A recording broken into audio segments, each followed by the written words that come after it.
Hi, I'm Candida Valentina, by the way. I guess I should introduce myself. I'm from Atlanta.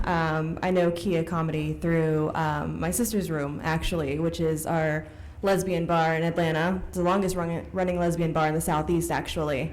And we get together, drinks are flowing, and we come up with crazy-ass ideas. And that's what started this panel, actually, is we were talking about the community and how can we make it better. And that there's this word that everybody's throwing around, queer. And what does it mean?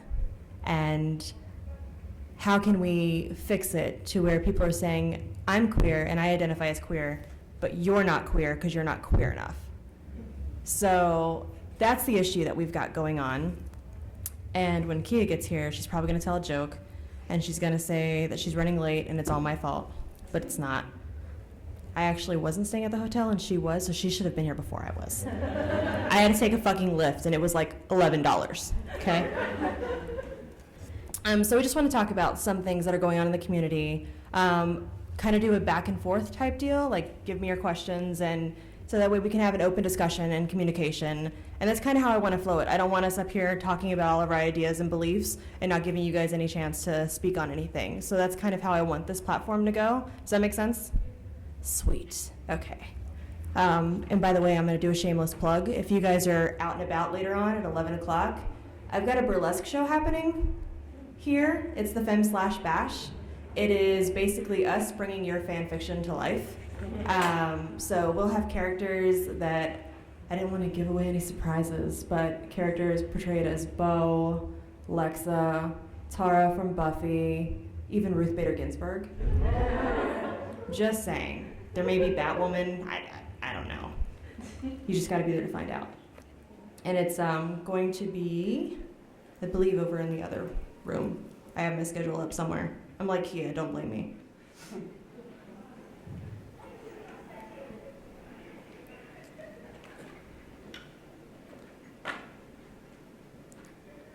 She's still lost.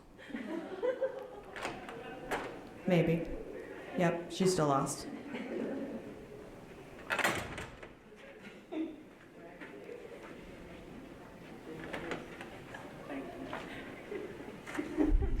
There she goes. Everybody give it up for Kia Comedy.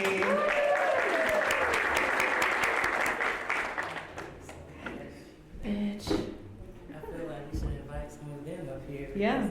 It looks so lonely. Anyone feel well versed and want to take a seat? No? No, you're going out of time. I let them all know that you run on drag time. So, this is true. We're like, yeah, Kia, what time's the show starting? 12:15. Ish. That's always the thing, is the ish.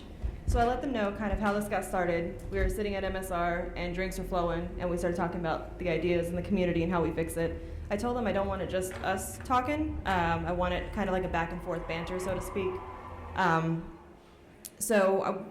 Where I want to start off with Dogma topics is representation matters. And I feel that 98.9% of the time when they portray any sort of lesbianism, one, it's always whitewashed. Two, it's always a coming out finding story of, oh, I was dating this boy and I feel this way about my best friend, and then I'm going to cheat on him with this girl, and then I'm going to find myself. And then every once in a while, the movie always goes back to where, oh, just kidding, I'm going to go back to the boy. And can we actually have something that's not, like in the mainstream media, that's not a finding myself story? Like I'm coming out like, Mom, I don't like boys. I feel that way about girls, and having it be a comedy that way maybe, or even a dramedy. So representation is a serious issue. What do you think? Absolutely. Just thinking of some of the recent movies that have come out, the one that sticks out to me is Pimp with Keke Palmer. Have any of you all seen that movie? Don't. Well, maybe you should. Yeah. It's great for just what the fuck moments. Like, so they have her playing an angry stud pimp, and it's just the most confusing thing you ever wanted to see. Most of the movie is her bowing down to men, or being shown like you're not as strong as a man, or you can never be as great of a pimp as a man. I don't know if that's an insult or not, but it was a confusing situation. It's totally an insult. Right. I definitely think. I feel like I can out-pimp some men out there. I believe you could, actually. My backhand is pretty strong, y'all. Are you pimping me now? A little bit. What are some of your favorite movies? What are movies that you all feel like give accurate, like real life representation to who we are? What are some of your movies that you all feel like work for us? So that way we can write them down and watch them later if we haven't seen Or them. shows or any of that. Yeah, we're gonna ask y'all questions. Y'all gotta yes. wake up. All right, so 2007 Hasidot is from Israel. It's The Secrets. It's on Amazon Prime. Really good young adult, 2 girls in Israeli seminary falling in love. Some people might not like the ending. I think the ending is realistic. I like Listen September, which is on Netflix. It's a reworking of Jane Campion's, I can't remember what the original is called. It was originally a play, and so it's been redone. And so it has Patricia Velasquez, and so it's supposed to be set in Venezuela. Again, realistic. None of these. I mean, we're not really finding. This is not like Pariah where you have studs and butches and stuff like that. We're still falling within very high femme context as we would expect from a male-dominated industry. But I think it does approach these topics with a lot of sympathy, and I think it's also really good to look outside the American what we're producing, because I think a lot of international stuff is something that is really good, that's not just picking out like us about this really good idea of bringing religion or religion and stuff. Right. So moral of the story is that foreign lesbian films are better than American lesbian films. Just throwing that out there. Because ours are pretty much just porn. That's pretty much.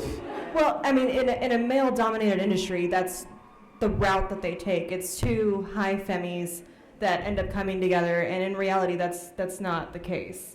I mean, every once in a while, you'll see a femme-femme relationship, but it's like a unicorn. You're like, oh, shit. I don't know. I was just in LA, and I'm on the dating apps. How many of you are on the dating apps? Yes, yes, yes. Don't be shy. I saw some of y'all asses. I'm gonna curse, by the way. But I see on a lot of the dating apps, a lot of them say like no studs, no doms, no AGs. Is that any of you I will recognize? That's weird to you all as well?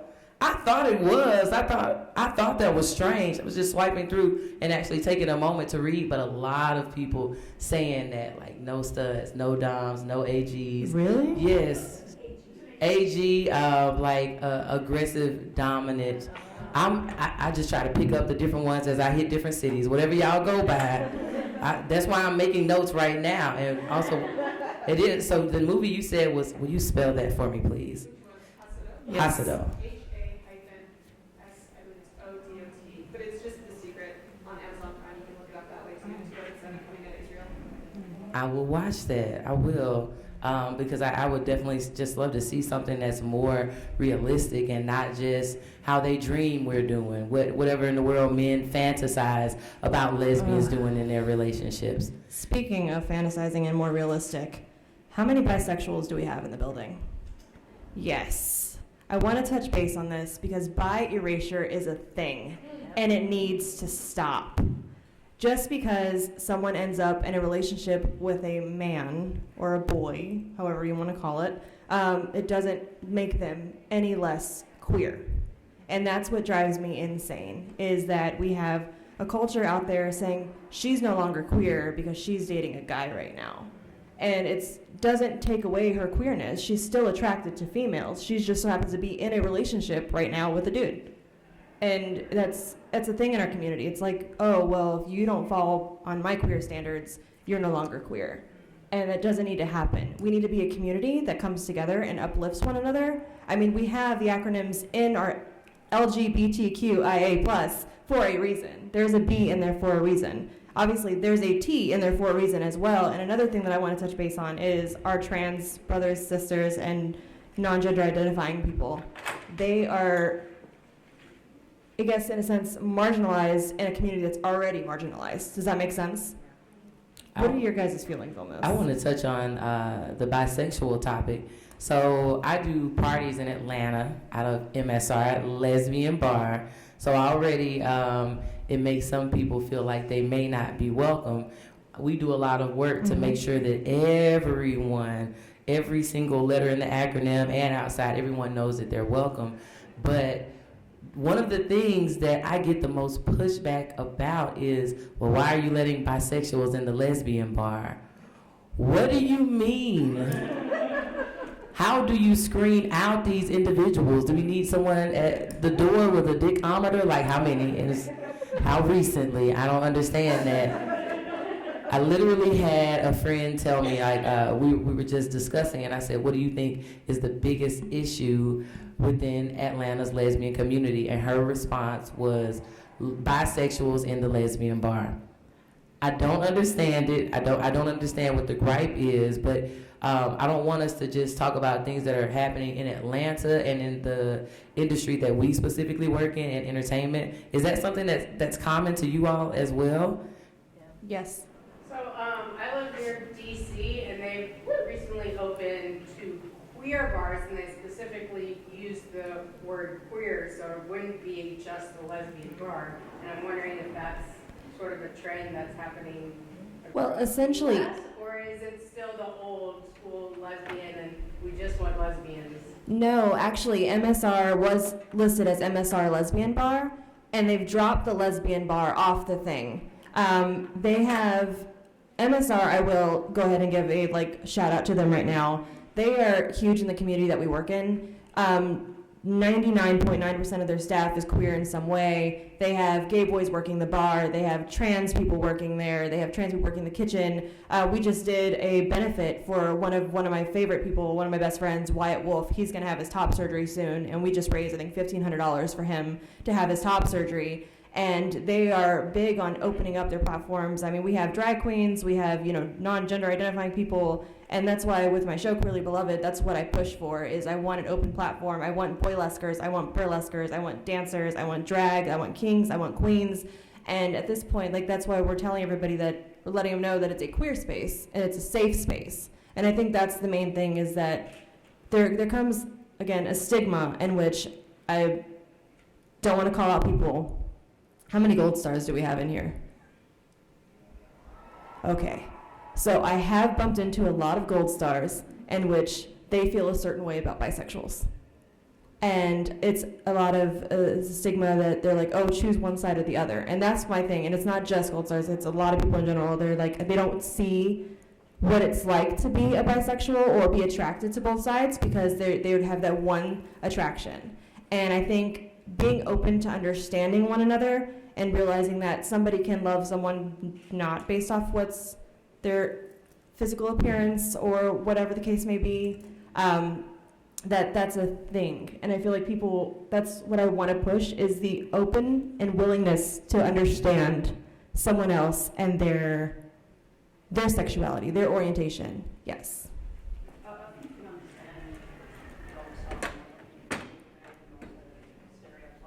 Oh yeah, I know. But I'm saying, in general, it's I want people to be willing to open and to understand type deal.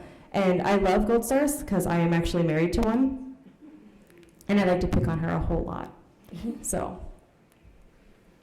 Just to touch on the name lesbian bar, so I do feel that there's a necessity for at that time for there to be a place just for us, because nothing and no one else catered specifically to us.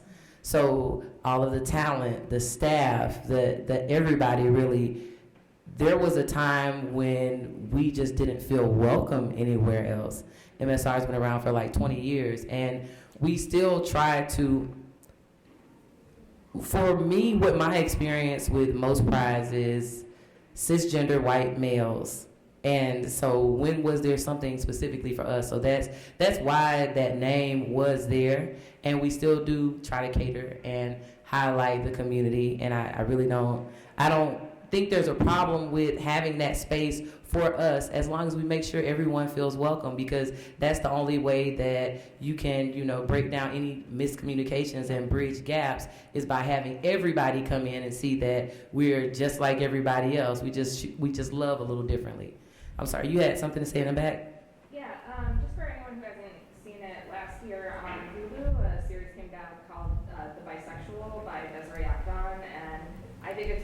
like the best representations of queer women, and it's about a lesbian who realizes she's bisexual, and they have those like real conversations of the reaction of her lesbian friends and kind of shunning her and her ex and those feelings, but like goes into them more than a surface level, and I think it's like super well done. So if anybody hasn't checked it out, I would recommend it.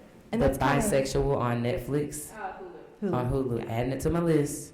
and that's kind of like what I was referring to as the shunning of things. I actually have an ex that just reached out to me the other day and was like, I think I'm pregnant. And I'm like, you have to sleep with a dude to get pregnant. And she's like, yeah, I did.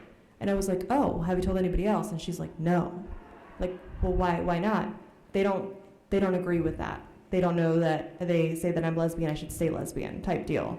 And kind of like you're talking about the movie, discovering oneself, it's never ending. So having that going back to the openness and willingness to understand someone is what I'm saying. Like the judgmental process within our own community, between each other, between bisexual women, lesbian women, trans women, I feel like there's animosity towards each other sometimes, and that bickering has got to stop, because when we do that to each other in our own community, that's, open doors for people outside of our community to do the same thing to us. And in reality, if we're bickering back and forth between one another, like you're not queer enough, or you need to stay lesbian, or you're what is the word, has-been? Have you guys heard that term? Has-been, like things like that just kind of needs to stop, because in a sense, that homophobe that's outside of our community, that's looking at all of us, groups us all together anyway. So coming together as a community, if we're stronger and we're united together, there's nothing that the bigots and the homophobes can do to us. And that's what we have to realize. And I want to touch base on that as well, because we have allies as well. We all have friends and family, which I know my mother-in-law will pick up a rainbow flag in March before I would even get up and get dressed. And she's that type of person. Having those people in our lives is huge. Whether they're straight or however they want to identify, having allies in your life is huge. And I feel like including them a little bit more will kind of help us out too, so that way they see, hey, they're really not any different. They're just people. Like she tells me all the time that my wife came out of the womb holding a rainbow flag, and she knew at that point that her daughter was gay. But having people and surrounding our community with people like that, I think will definitely help us out, and being open to talking about it. And it's not just a stigma or an elephant in the room where, it's gays versus lesbians, and we've all seen that, to where the gay bars are this and they don't want lesbians in their bar. Having a community is what drives us. And I do this whole thing, it's like a Hallmark card. There's no community without you and I. And it's a thing, it's real. And speaking of that, the whole women versus women thing, whether you're trans or non-identifying, however, I feel like that's got to stop too. Absolutely. You had a question or a comment right here. Yeah, it was going back to your point about the lesbian bar having a safe space. And a friend of mine made an analogy that I thought fit really well. It's great to go over to a friend's house all the time, but you still need your own place. And even if your friend can do everything that they can to make you feel welcome and make it feel like your place, but at the end of the day, it's not. Absolutely. I definitely agree with that. And it's home. And we need it. Lesbian bars have been shutting down all across the country. So having that space where any day of the week, you can come for karaoke, you can come for drinks, and not only just the party inside, we do quite a few fundraisers for homeless LGBTQ youth, or for people to have their surgeries, or really uplifting the community. We've paid for funerals. Just there is a necessity for those spaces, but we don't have to make other people feel unwelcome. I think that's pretty much what she's touching on. There are so many different categories, and we're so busy trying to fit each other into boxes that I worry that we may not understand that we're so much more alike than we are different.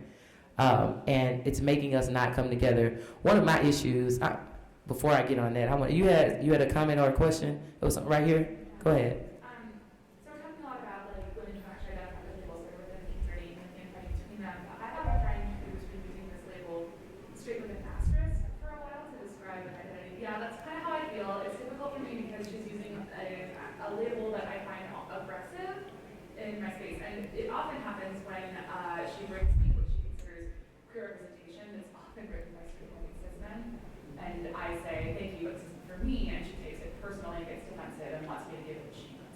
she's not poly, she's not trans, and I'm having a really hard time negotiating with this because I called her straight, and she went, Teresa, I haven't used the word straight for myself in like years, and I'm like, oh, well, are you queer? And she went, well, I don't really feel like that's my community. And so like it's weird because it's almost like she's using this to derail my concerns as a queer woman, and I want to be respectful of her and inclusive, like we're talking about queer women, but like I feel like it's almost being used to defeat me, and I don't know how to address it. Right. Yeah. I think that's a lot of the issue is we just don't know how to address it.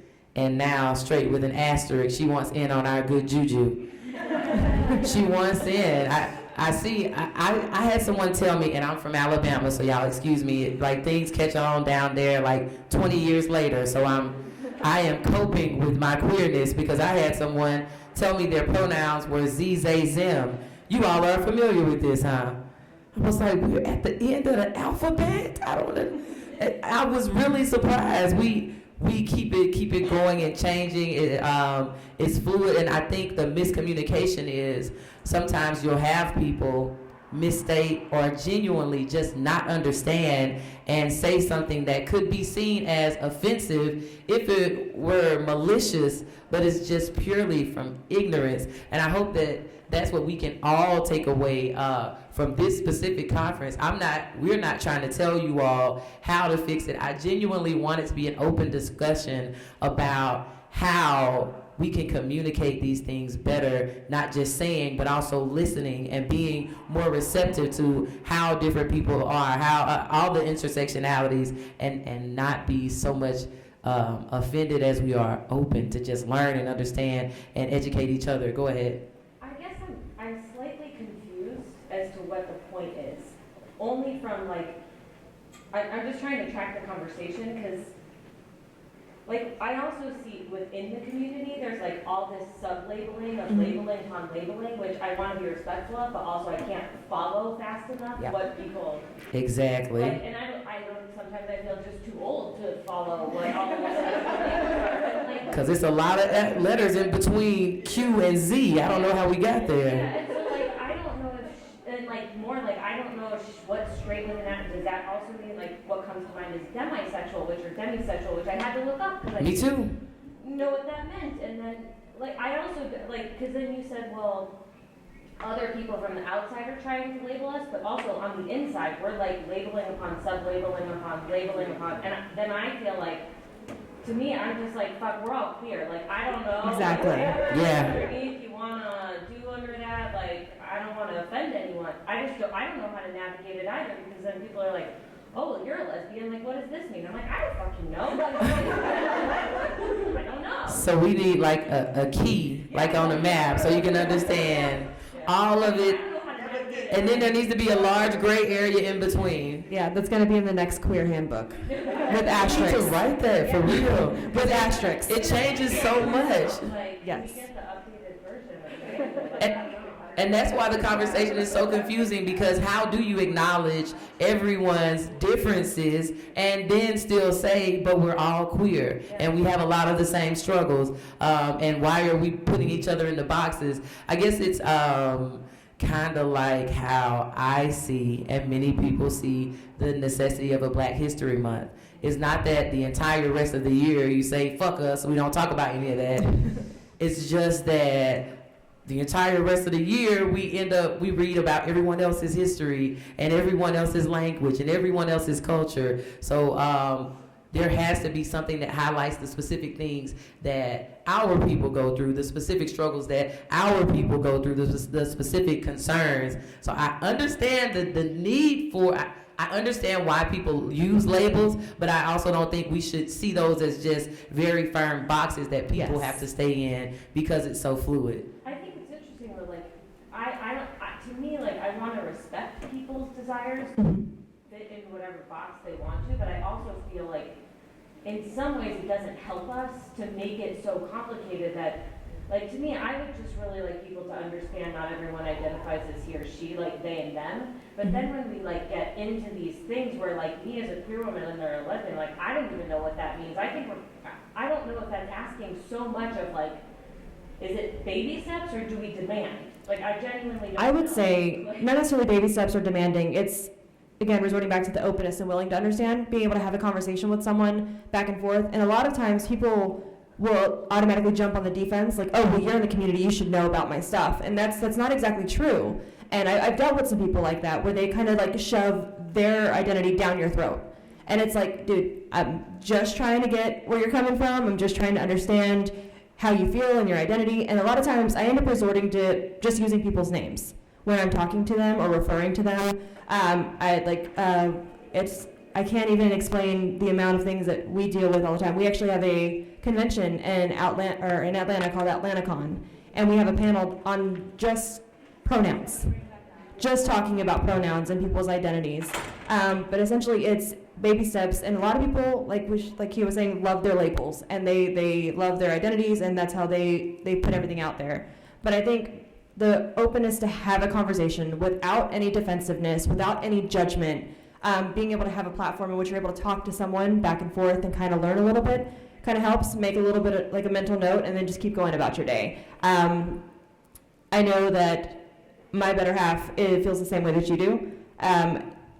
She's like, I'm lost. I don't know what's happening. I don't know what's going on. I don't understand these pronoun things. And like we have open discussions at home. Like I come out to the community, I talk to some people, I go back home, I was like, guess what I learned today? And this is just a conversation that has to happen, and it's got to be open with open-mindedness, and again, no judgment, no like on the defense, like, oh, you should know who I am type deal. And a lot of people don't have that, like that thought process. Does that make sense?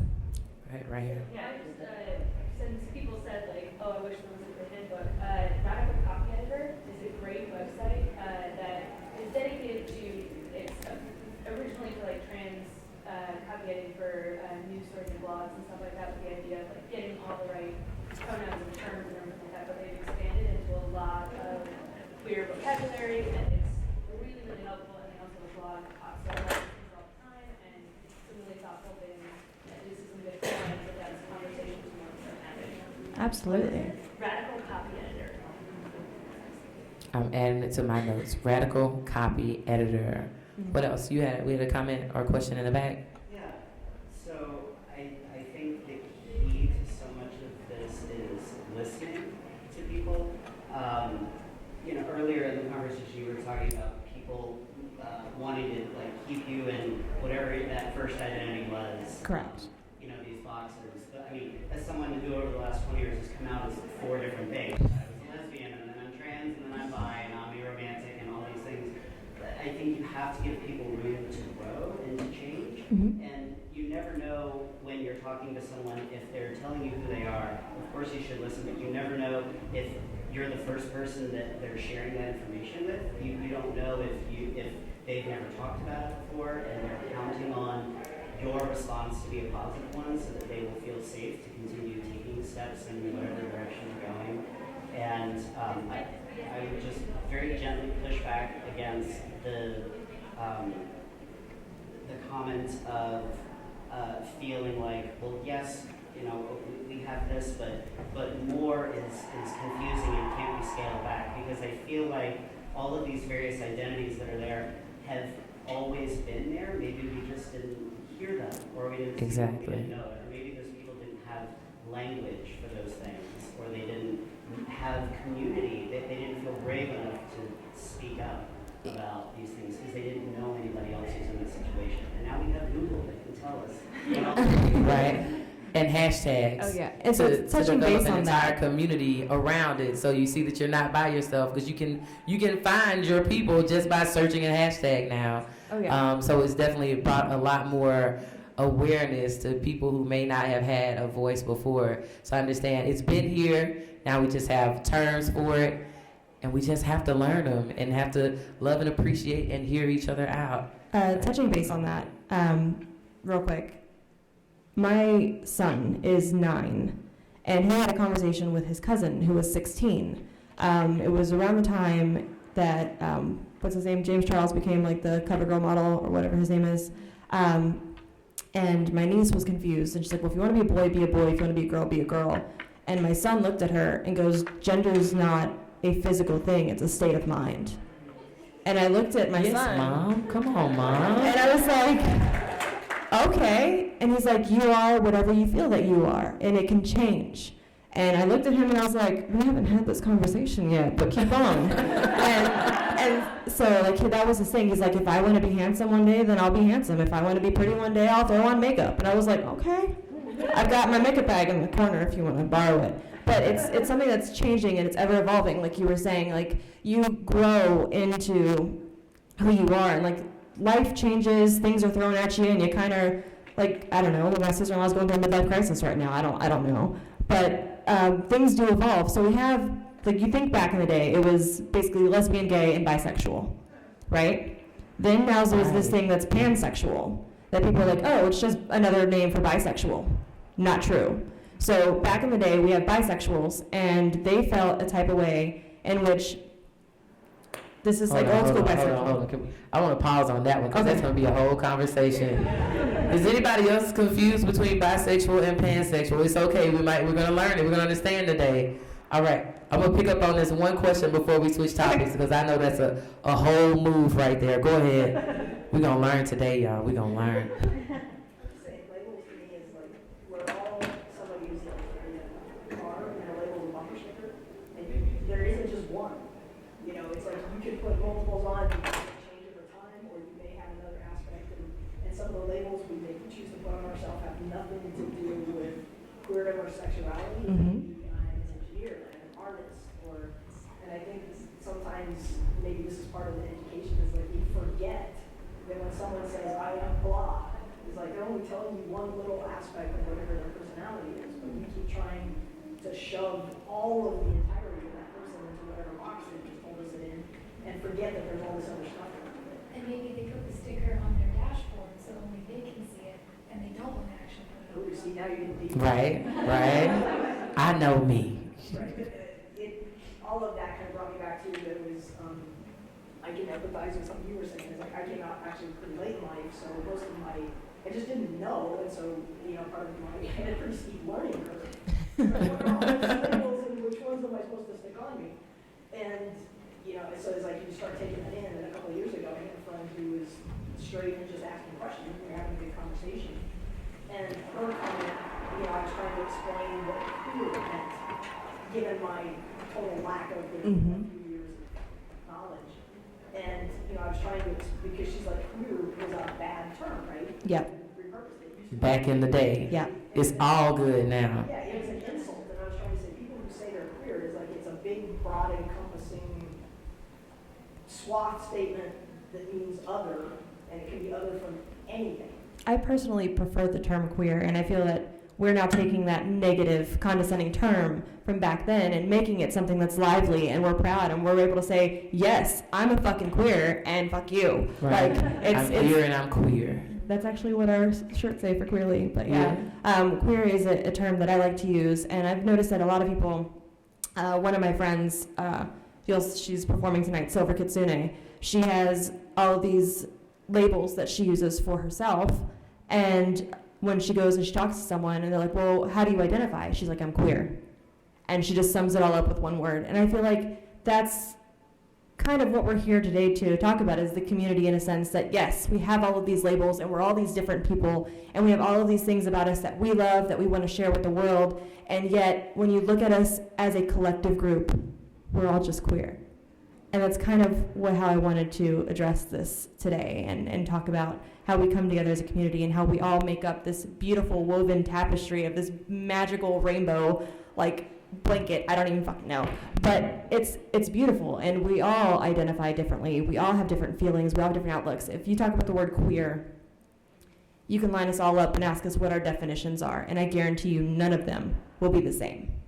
None of them. And that's just like us and all of our identities and our labels. They're not all going to be the same, and that's okay. We're still all one community. I'm going to start telling people I fall under the magical rainbow blanket. I like that. That works for everybody. The magical rainbow blanket. We had a question or a comment in the back. Yeah, I did a teaching this past last few months or whatever, and we had a group come in called Trans Can Work, and they were talking about different things in the community and in the spectrum. And one of the things that helped me out a lot was the clarification of the word privilege. Because privilege is, because I've found who I am, I don't have, like not recognizing someone else finding theirs, and not recognizing someone else wanting to use different pronouns, or not recognizing someone else's ability to be fluid or pan or whatever it is. That's a privilege I have, that Absolutely. I don't have to care. But if I'm actually an ally and I consider myself like to be somebody who wants to advocate for people in all of the spectrum, then I do have to care. And Absolutely. I do have to consider how I'm looking at something, because somebody could misgender me and I could be like, whatever, I don't care. It wasn't mean. It wasn't malicious. Like, they called me sir, I don't care. Whatever. That's fine. Like, and but I have the privilege to say, it doesn't bother me. But for somebody else, like, that could really ruin their whole entire day, week. It could be therapy. It could be all these other things. But just that clarification of the word privilege is, like, hugely important for me. I absolutely agree. And I think they should be acknowledged.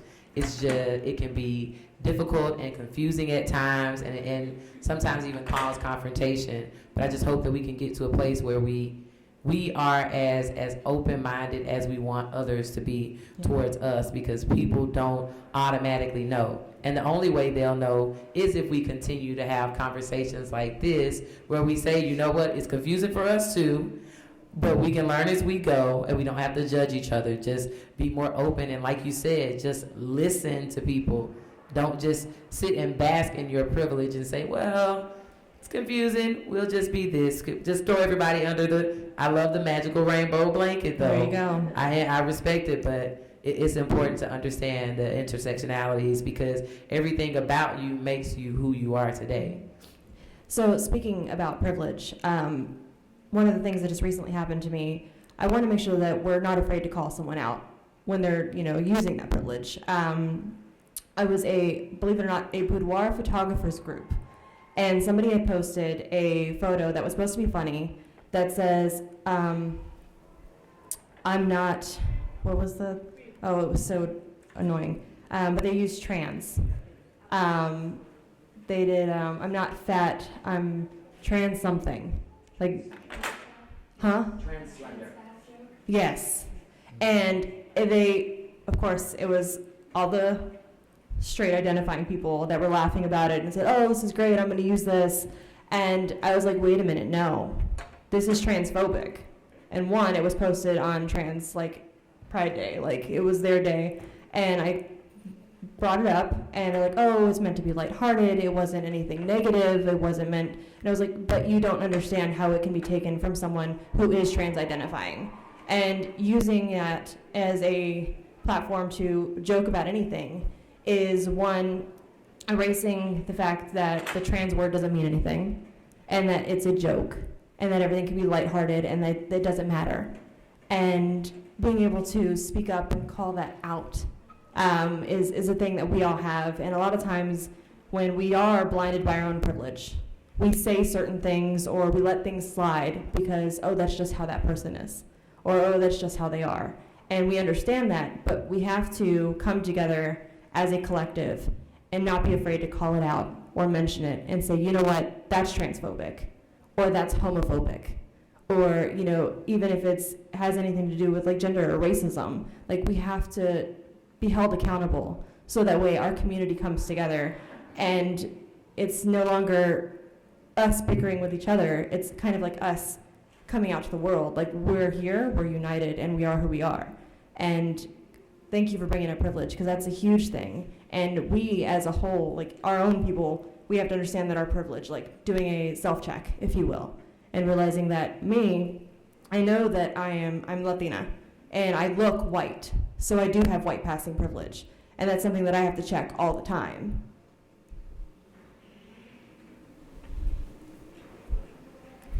Anybody else? All right, okay, go ahead, because we're about to dive into this pansexual, bisexual thing. We're going to leave with some clarity. So I want to bring up that I think that can also go the other way too. I've been involved in conversations where I identify as bisexual, that if I talk with somebody in the queer community who is gayer than me, I feel like they talk down to me. I don't understand. And I actually heard a conversation happen here last night that I was really frustrated with. That somebody, it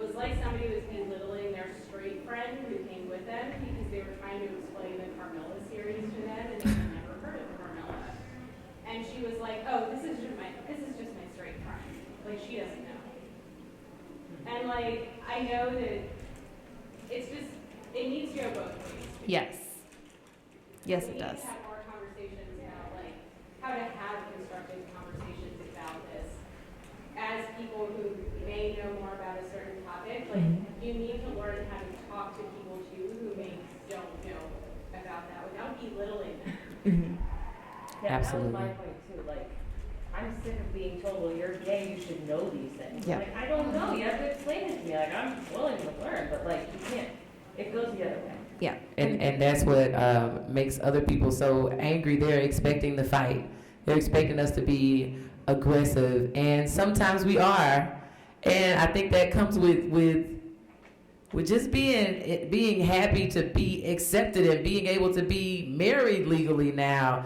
We do have maybe a little bit more bravado, but we still have to be understanding that it's new to so many people. And how do you have those conversations? I am a comedian, and so I'm sure you all can imagine what the green room is like, or what it's like to sit in the audience and hear someone's biggest joke be about gay people or be about lesbians, and I cannot sit and act like I didn't hear it. I cannot just laugh along with everybody else. I have to have those conversations all the time with people who stand on the stage and have 1,000 people laughing and clapping for them, so you can't tell them their shit doesn't stink. But I have to have those conversations. And a big part of it just goes along with, for me, it's listening and trying to help them understand, like, maybe you just don't know. You just don't know anyone like us. You shouldn't just assume because you learn these things from other people who don't know anyone like us. Like, just take the time. And a part of that is also just, for me, it's been walking in my truth. I talk about who I am on stage. I talk about being a lesbian. I talk about what it's like to be discriminated against, and what it's like to be afraid just because of who you are. So the best I can say is listen and don't be aggressive. Try to understand where they're coming from. Try to be relatable and talk about your experiences. Talk about what it's been for you. I'm going in and out on this mic, aren't I? Can you all even hear me? No, it's good? Yeah, okay. I just got something. And that resorts back to again, I will stress this till I'm blue in the face, the openness and willingness to understand one another. And it's got to be a two-way conversation. And sometimes I understand it's like talking to a wall. You're not going to get anywhere. But at that point, you gotta listen. And I've learned that if I talk to someone, I was like, okay, I heard you out, now hear me. And that kind of helps a little bit. I mean, if they're aggressive, then at that point, you're really not going to get anywhere with them, to be honest. You just kind of have to pick your battles and walk away. Just something that I thought about as this conversation is progressing is that a lot of the time also, like, if we are talking to someone who doesn't know, we're assuming a lot about them already. Like the comment of like, oh, this is my straight friend. So I've had friends who thought they were straight and then called me in the middle of the night freaking out because they suddenly had feelings for someone. And like I was the resource for them because I had been open to them asking comments about me. So making sure that we are also like when we come across someone who is willing to learn, excited to know things, like they may also be looking for who they are and they may just not seen the right label yet.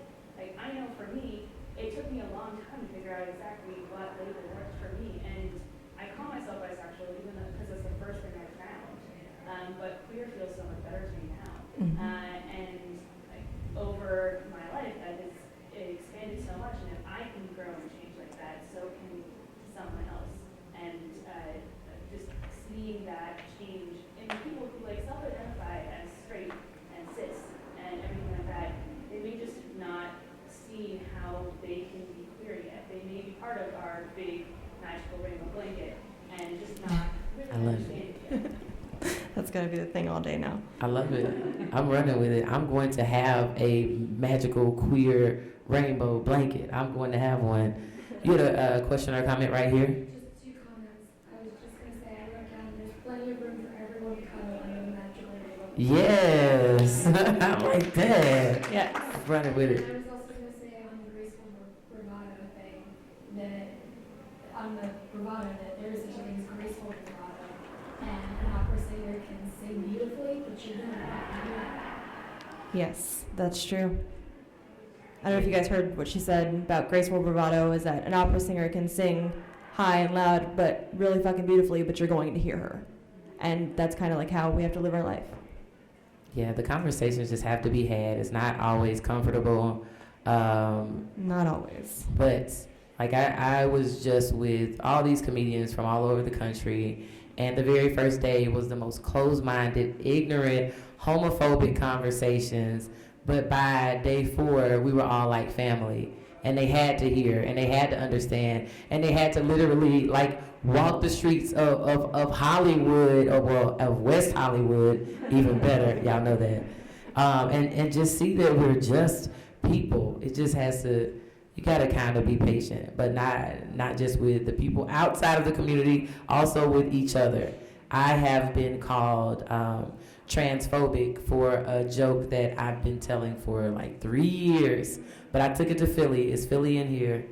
Philly is so much more advanced and apparently politically correct than I am as my little Alabama self, but I'm trying. But it was brought to me so aggressively that like I was angered. Like, how about you just talk to me about this? Obviously, I advocate for the community. In everything I do, I make sure I strategically involve the trans community. Why not just have these conversations and not just be so aggressive about it?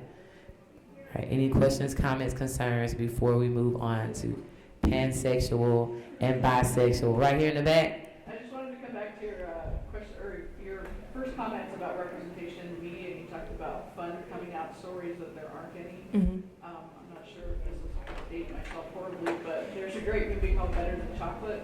Yep. Yes. One of the stars is here this weekend, so Nice. haven't Actually, checked it out, go back and watch it again. I like it. It's Canadian, so. And it sucks because some of my favorite movies have that typical coming out story, like I Can't Think Straight and Imagine You and Me and things like that. And I'm just like, man, if they just met before she got married, you know what I mean? So. Mine was But I'm a Cheerleader. Did anybody see Yes. that? Yeah. Any Debs fans in the house too? Long. Yes. We're all dating ourselves. It's great. That's okay. We don't age. No, we don't. It's something in the juice. What was the joke last night about I'm a vampire? We'll get to that later. Oh, Lord. No lie, my son tells everybody that I'm a vampire. He's like, how'd your mom? He's like, 21. Yeah, she's a vampire. Your son needs to be on the panel next year. Yes, he does. Yes. Before we move on to the next topic, if you haven't seen A Million Happy Nows, has anyone seen this movie? So the women who are stars in that movie are from the Otalia fandom. They're here this weekend. They produced Venice the series. It's an exceptional movie. I've never cried so hard in my life, but they're an established couple in the movie, and it's about one of the women getting early onset Alzheimer's. It's spectacular, and their being gay has nothing to do with the film, but they are just an established lesbian couple. It's incredible. But watch it with a blankie, 20 boxes of Kleenex, and someone to cry out. A Million Happy Nows. I'm gonna check it out for sure. I'm gonna take a picture with them before I start crying though. I've never cried so hard in my life. Oh, I cry all the time at commercials. I can't watch Chopped, The Voice. I'm just like, they should have won. Oh, and it's the full-on ugly cry too.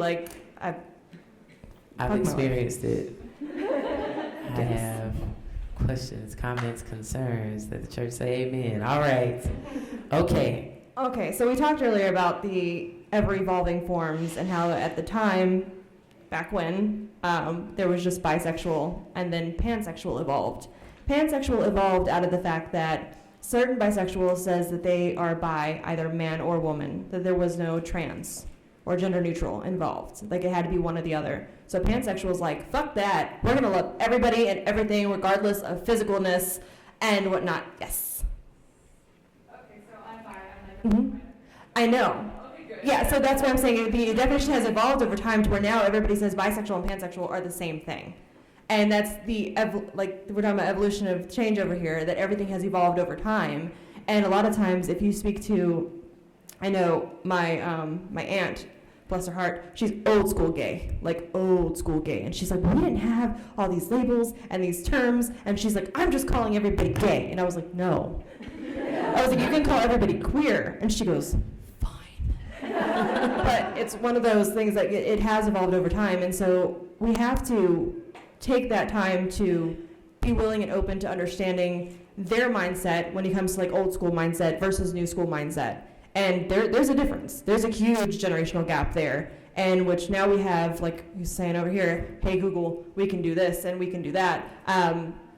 But this all kind of goes back to, again, I'm gonna say it again, the openness and willingness to understand. Well, I watched 3 videos on YouTube today about bisexual versus pansexual. I'm not gonna lie, I have no more clarity than I did before I started watching it. I watched some good shit. It was entertaining, but still, like, maybe a visual would be better.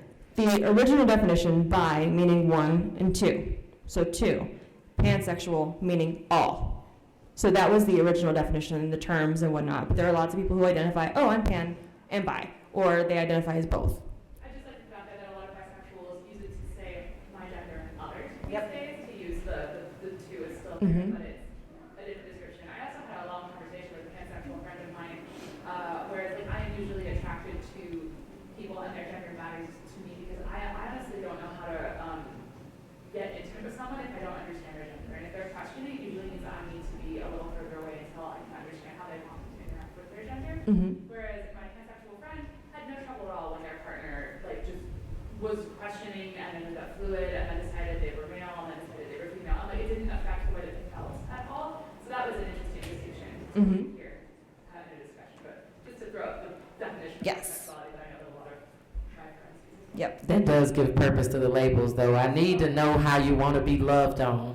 Or if you don't want to be loved on and you just want a high five, I need to understand. Platonic love is a Right. thing. Yes. I was just as a commentary. One of the best ways that I saw it described is that a pansexual and bisexual is more than one. Like you can be attracted to like cis women and trans women, but not men. You know. So that was the best way I've seen it described. So being attracted to more than just two genders. Yes, or more than one gender.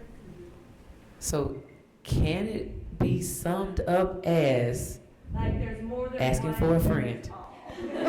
That friend is you. I already know this, just asking for a friend. So bisexuals now aren't just two sexes, it's me and the other gender. Mm-hmm. And whatever that gender is, it doesn't have to be male, Other genders. My gender and other genders. mine and Yeah. Others. I don't include trans women or transgender or non-binary folks or gender fluid folks from my current involved. Okay, so bisexual, okay, as of now, we all walk out of this room. Bisexuals are now my gender and other genders, as in identified genders. And then if they're in a questioning mode, that then goes as pansexual. It's because the gender matters, because my gender matters so much to me. So like Okay. that's why I'm uncomfortable doing pan, because it's not that their gender of my love doesn't matter to me, it's that I'm attracted to all genders. But like, it's mine and others, but my pansexual friend didn't have any trouble at all when their partner wasn't clear on their gender at all. Gotcha. I'm still confused as shit. We're defining things here, but can we all acknowledge that it might change tomorrow? Yes, it will. This is true. And as you've seen, like there are many That's the definitions of guarantee. it. Like when we talked about the definition of queer and how none of our definitions would line up, right? Like they would all be different. So our outlook on bisexual, pansexuals, or even how other genders and stuff are, like all of that is different anyway. So again, we're all under the friggin' magical rainbow blanket of whatever. So we are all these beautiful people, and like I was saying, all of these labels, yes, they make us who we are. We know that, and we'll shout it from the rooftops, or maybe we won't. It's fine. You live life however you want to live. Yes. And then, but we all then come together in this community in which freaking ClexaCon brought us all together, right? Not all of us have the same paths. Not all of us have the same beliefs, the same walks, the same, likes and interests. Well, yeah, we do. Lexa and Clark. But you know what I'm saying? Like, it's all this, we're all like family. That's what it is. Is when we literally talked about someone and my wife looks at me, I was like, yeah, they're family. She's like, oh, okay. And that's I love it. that. I love that family. It's family. No matter what happens, no matter who we are. I mean, we all get cut. We all bleed the same way. Except me, I'm a vampire. I don't bleed. But that's kind of what I wanted to push and strive is that this, again, my little hallmark slogan, there is no community without you and I. And we have to strive, we have to push the envelope to make that happen. We have to communicate with one another. We have to talk. We have to have this platform in which we discuss things. If we don't understand, ask. It's not that hard. Just ask a question. If somebody's like, oh, I'm this, this, this. Well, what's that? Oh, and 98% of the time they're going to tell you, because I don't shut the fuck up when somebody's like, what is that? I'm like, oh, well, by the way. It's just something that you have to be willing to be open to life. And yes, life is ever evolving. And as my son said, gender is a state of mind. It is what you are in that moment.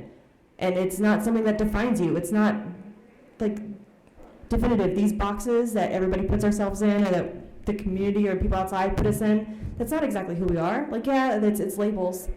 But you are this unique individual, and you are gorgeous, and you are loved by so many people within the community, within your family, within everything. And that's why I'm pushing the term queer. Somebody's like, oh, I don't like it. We can't use that in one of our titles. And I was like, well, why not? People use it as a negative term. And I'm like, no, we're fighting back. We're taking that. That is our label, and we're all queer. And that's what makes us who we are. Yes? I was going to go back to the bisexual thing. For a second, well, because I came out as bisexual when I was 10. And my girlfriend is a lesbian, and I kind of like opened her eyes to a lot of things. Because dating, especially dating women who are lesbians, they look at bisexual and they're like, you're gonna, leave me and be with a man and all this stuff. And I've been together with her for 4 years now. My boyfriend. But also, like, when she was talking about me and the other gender, I've always just been like, whoever that person is, if I am attracted to their personality and who they are, that's the person I'm going to date and be with. It doesn't matter to me, but I still, as a bisexual person, we were talking right here about bisexual visibility, how it's always being erased and people who don't exist. And how much we have done for the queer community as a whole. Like, we are here and we like exist, and just being out and being bisexual is just really important to me. And so, like, I always have to remind people when they see me with her, they're like, oh, so you must be a lesbian. I'm like, good job, I'm not. Yeah, I actually have somebody, a friend of mine, that actually identifies as bisexual just for the fact that bi erasure is a thing. And it's something that, it's a stigma that we have to get rid of eventually. Like, there are bisexual people, just get the fuck over it. Like, sometimes you like cake, sometimes you like pie, and sometimes you like both. Maybe at the same time, I don't know. I think it is very admirable to want all of us to leave the room with like working definitions of what these things are. But as you said, like, you could ask everyone in here what being queer means to you, or what your definition of that is, and it's going to be different. And I think we need to sit with that discomfort and be okay with it. Absolutely. Labels are not good when they're put upon someone. Exactly. They can be very helpful when you take it on for yourself. So I think Absolutely. it's helpful to ask someone like, oh, you say you're bi, what does that mean to you? Exactly. You say you're gay, what does that mean to you? And for it to be okay for people to have different definitions of things, because labels are so intensive. I think, to touch base, labels are great for self-discovery and understanding who you are as a person. And when it comes to outsiders, like we're talking about, like privilege, once you're comfortable in knowing who you are and that fact, then nothing else really at that point bothers you. But then you have to have that openness to being able to fight and call out other things that are happening. This is the last question because we got 1 minute. Yeah. Well, in the back. So we'll come back to you. Yeah. Just one more. Because I work in DC, so I just want to make folks aware that we live in a world with these systems that are trying to pit communities against each other. Absolutely. Community against the queer community, and the list goes on and on and on. And so the more we can fight back against that and be together as a queer community, color, immigrants, etc., that's helpful. So we're not having all this infighting. Let that work. I agree. One more, and then we're done. I think that's definitely why I wanted to bring forward my. Yes.